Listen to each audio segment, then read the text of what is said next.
If you're the owner of a 99 to 04 GT or Cobra and you want one of the most affordable Catted X-Pipes available, then the BBK option I have with me today is the right choice. Following a new axle back, a stock length X-Pipe like this one is usually the next step in upgrading your exhaust, unless you're going for long tubes. This BBK unit will provide plenty of that raspy race car growl you're looking for, and as long as you don't live in those emissions restrictive states like California or New York, this setup will also keep you street legal when it comes time for emissions testing. Now, because this X-Pipe is stock length, it will bolt directly to your factory or shorty headers with no cutting required. So I'm giving this install a relatively easy 1 out of 3 wrenches on our difficulty meter, and I expect you can get this bolted up in about an hour. Alright, so why an X-Pipe over an H-Pipe? Now, as you just heard, an X-Pipe like this will give you that raspy sound that I mentioned. And I'm actually giving this particular option a soft 3 out of 5 on our loudness meter. Now, your other option is an H-Pipe, which is mellow and deeper in tone. Now, you will get a little bit of performance by upgrading to an X-Pipe, and this offers gains in the mid to high RPM band, whereas an H-Pipe offers power in the low end. Like I said, this X-Pipe is stock length, meaning it's compatible with factory or shorty headers. Shorties offer better performance in the low end and mid-range compared to long tubes. So this X-Pipe and shorty combo offers a balance of all-around sound and power, low or high. But what does that all mean for you? Well, if your Mustang is a daily driver, then this setup will be better for you compared to, say, long tubes and an uncatted mid-pipe. That kind of setup is not street legal, and you'd be trading off some performance in the low end for better results at track day. Now, another factor to consider is build quality. This X-Pipe is nicely formed, and it retains the factory O2 sensor locations, which is convenient, and it's made out of 2.5-inch aluminized steel. This is considered a more cost-effective and entry-level steel. Now, if you drive your Mustang in harsh weather a lot, or you deal with bad winters and a lot of road salt, then you'll want to keep your undercarriage clean with an occasional wash. Or you could consider a stainless steel mid-pipe instead. Now, if that's not a concern for you and you can maintain your ride in that poor weather, then this X-Pipe will last quite a long time. Now, I've personally had good results with aluminized pipes just by running my car through the wash on a regular basis in winter, and that's just to get rid of road salt. Alright, the nice part about this kit is cost. Getting into this setup is very cost effective, and like I mentioned earlier, this is actually one of the most affordable Catted X-Pipes that we sell at just over $400. The only more affordable option comes from pipes for a few bucks less, but I personally like how BBK handled forming the pipes on this kit, and I think that the actual crossover on this unit is very well executed. The only much less expensive route that you can take is going with an off-road mid-pipe, but that won't include cats and therefore won't be street legal. Now, if you wanted to go with something stainless, then I'd recommend looking at SLP's Catted X-Pipe. Alright, so getting this installed is pretty straightforward, like I said, so I'm giving this 1 out of 3 wrenches on our difficulty meter. You should be able to get this done in about an hour, and this is a bolt-on kit since the flanges are 2.5-inch factory connections. You'll just need a ratchet and socket set and some jack stands or a lift. So let's head over to our install bay and I'll show you guys how to get this thing hooked up.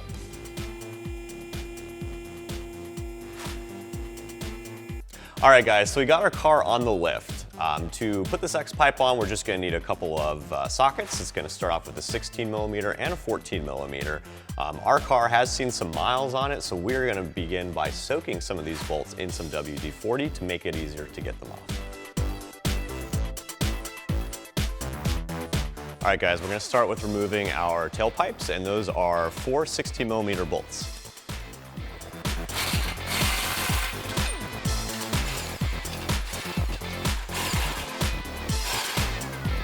All right guys, so now that we got our exhaust tips off, it's time to take our mufflers and flow tubes off that go over the axle. That's gonna be a couple of 16mm bolts as well. Now depending on your setup, you might need to use a socket or you might need to use a 16mm wrench if it's too tight in there for an actual socket.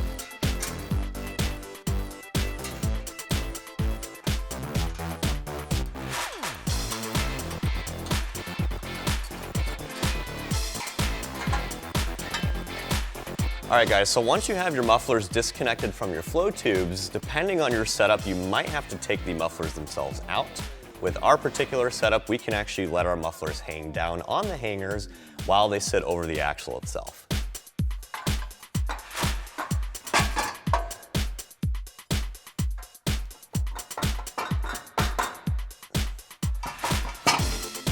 All right guys, so now that we have our mufflers hanging down and out of the way, we're gonna remove our flow tubes from the factory H-pipe. And to do that, you are gonna need a 14mm socket and a 14mm wrench.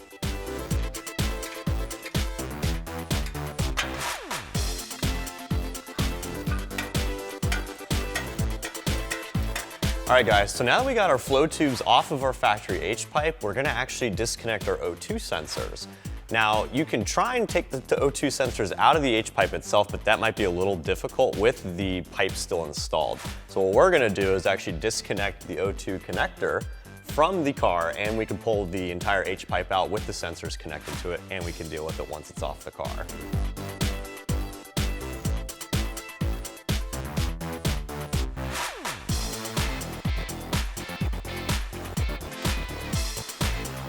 All right guys, now that we have our downstream O2s disconnected from the car, we're gonna go ahead and disconnect both of our upstream O2s so that we can actually pull the factory H-pipe from the headers.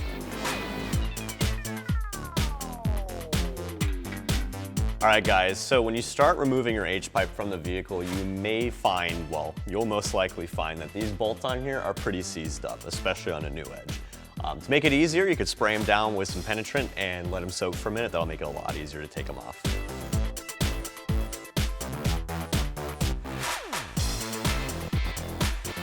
All right, now that we got our factory H-pipe out of the car, it's time for us to take the O2 sensors off. These usually get seized up pretty easily because of all the heat and all the mileage. So we're gonna go ahead and take a torch, heat these bad boys up so we can take them off with our 15mm wrench.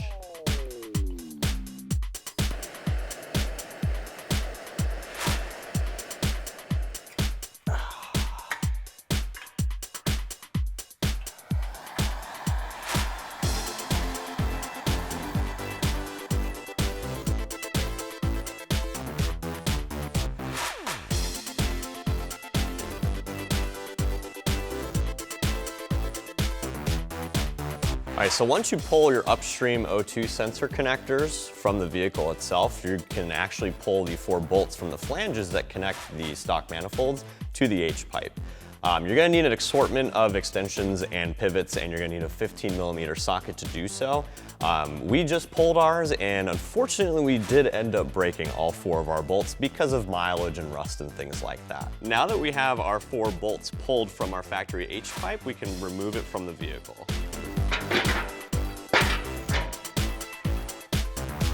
All right, so now once you have your exhaust manifolds ready for the X-pipe to be bolted on, you're gonna wanna install your O2 sensors first, or upstreams.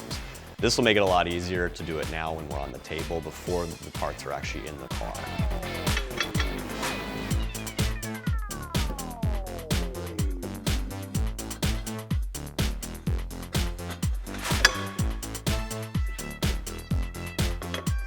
All right, so we're gonna get our first tube connected on the driver's side exhaust manifold, and to do this, you're gonna need 2 of these supplied bolts and nuts. Those are 14mm each. We're gonna connect the new flange to the driver's side flange on the exhaust manifold.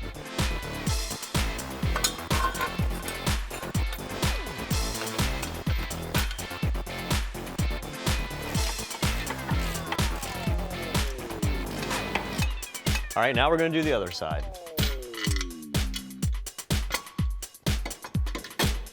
Now that we have both of our pipes hooked up to our exhaust manifolds on either side, we're going to reconnect our upstream O2 sensors.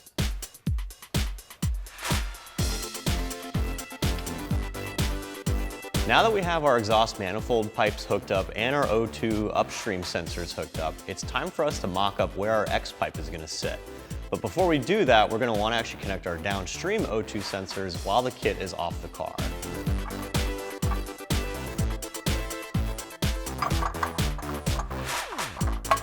Alright, so now that we have our O2 sensors connected on our X-pipe, it's ready to be installed on the vehicle. I'm going to be connecting these C-clamps to our pipes that we've already installed so that we can actually connect the X-pipe to the vehicle.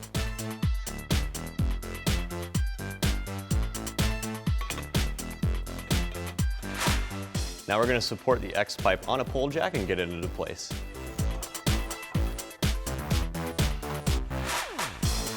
So with our X-pipe supported by a pole jack, we're going to go ahead and tighten down our C-clamps just enough to hold the X-pipe to the vehicle without it moving around too much.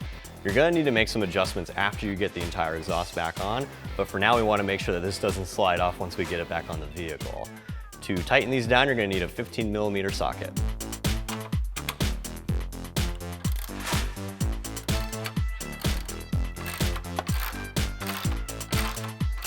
Alright, so with our X-pipe supported on the vehicle, now we can reconnect our downstream O2 sensors.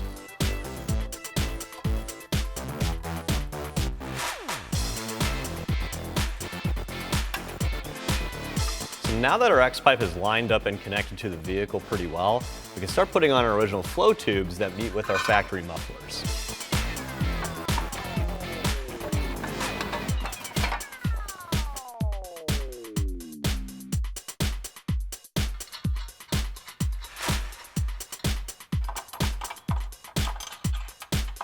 So now that we have our X-pipe on the vehicle, we're actually going to reconnect our flow tubes, which connect our mufflers to our exhaust system. Now we're going to do the same for the other side.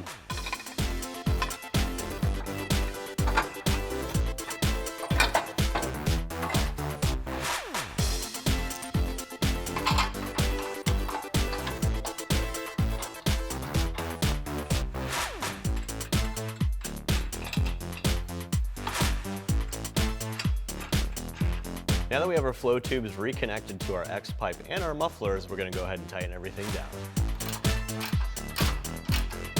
Now that we have all of our pipes hooked up to the vehicle, the last thing we need to do is reconnect our exhaust tips.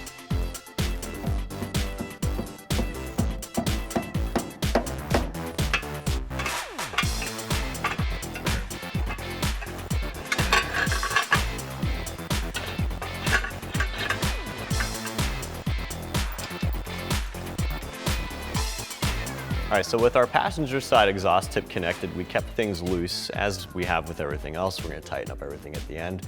Now we're going to go ahead and get our driver's side tip on as well.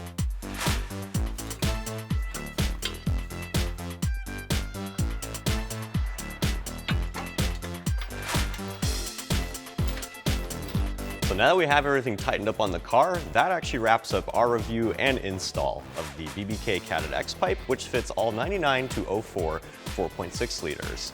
I'm Travis, thanks for watching, and for all things Mustang, keep it right here at AmericanMuscle.com.